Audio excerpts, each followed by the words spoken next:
Hi plant friends, it's Sierra. I'm back and today I want to show you 5 of my favorite houseplants, but really I'm going to show you about 7. I'm going to show you 7 of my favorite houseplants that are super easy to care for and have lots of dramatic foliage and are going to make a statement in your home.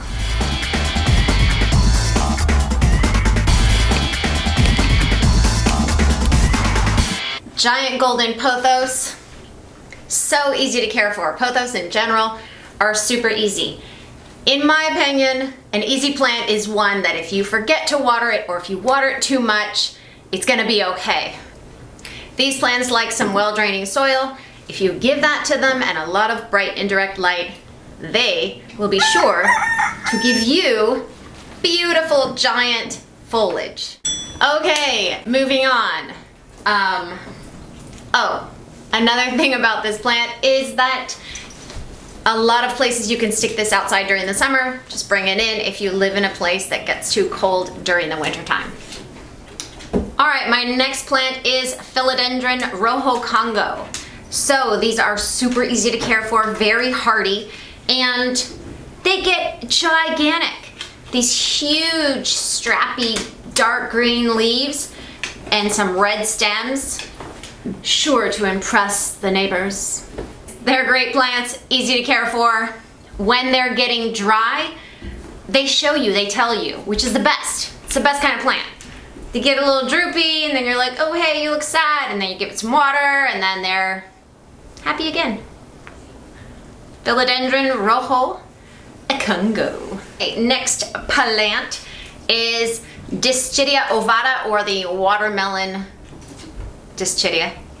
I think that this plant is so absolutely stunning with these long draping leaves.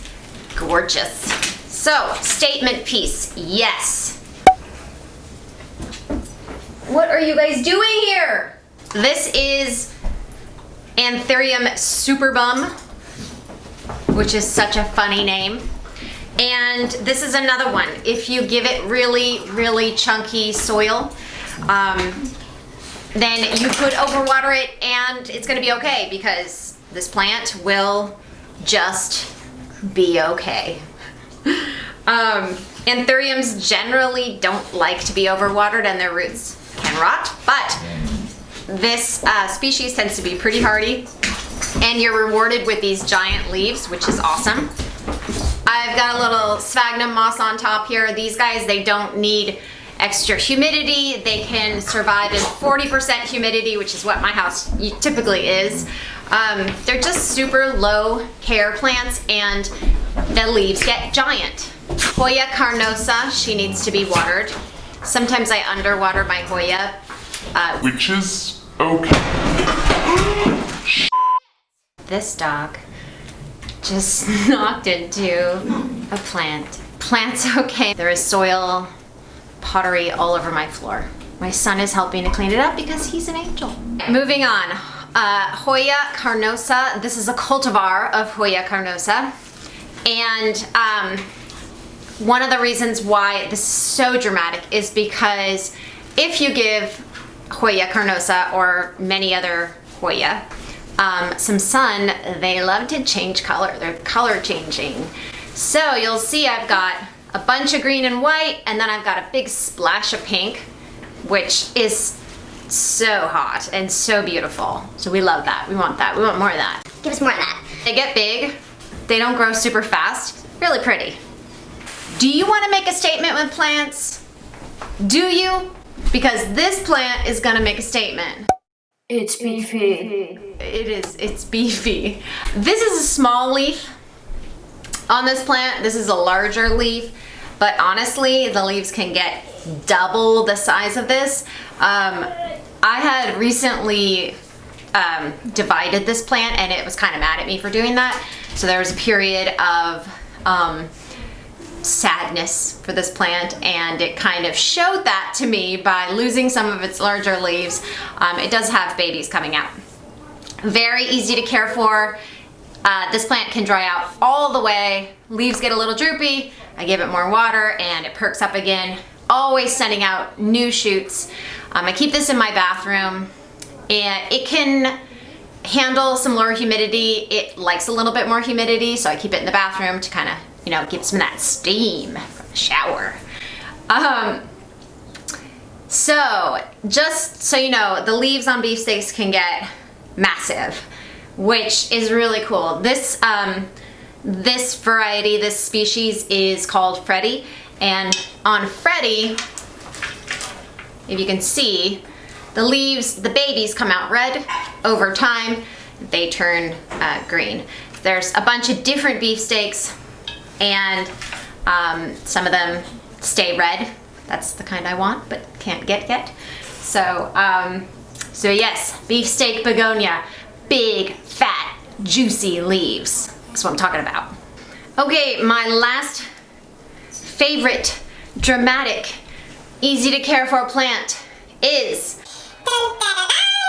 Hoya linearis. I don't know why people think this is hard to take care of, or do they? Do they think that? I don't know what people think, but I think that this plant is super easy, and you're rewarded with these like lovely tendrils of soft, fuzzy leaves. So delicate and so pretty. And it's actually one of my faster growing Hoya. It sends out a lot of new shoots. I keep this one in my bathroom as well. It hangs from, you know, cute little Amazon macrame hanger, like so. So yeah, that's my last one. I love her so much.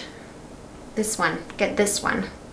Okay, so what about her? I don't really do a whole lot. When the soil is dry, I water, and all my plants I give a like quarter strength fertilizer, kind of every watering, but it's a natural fertilizer, so I'm either using fish emulsion, or I'm using, what else? Worm poo, or I'm using, gosh, I don't know what I'm using. Seaweed fertilizer or liquid dirt, one of these types of things. And I just dilute it like crazy, add a little bit, and fertilize often. It does like humidity, but can handle lower humidity, which makes it an easier to care for plant in my book. And yeah, likes light, indirect, bright light. I keep it next to a window. It seems to like that. So fantastic. All right, plant people, thanks for watching. Subscribe, like this video, and I'll catch you later.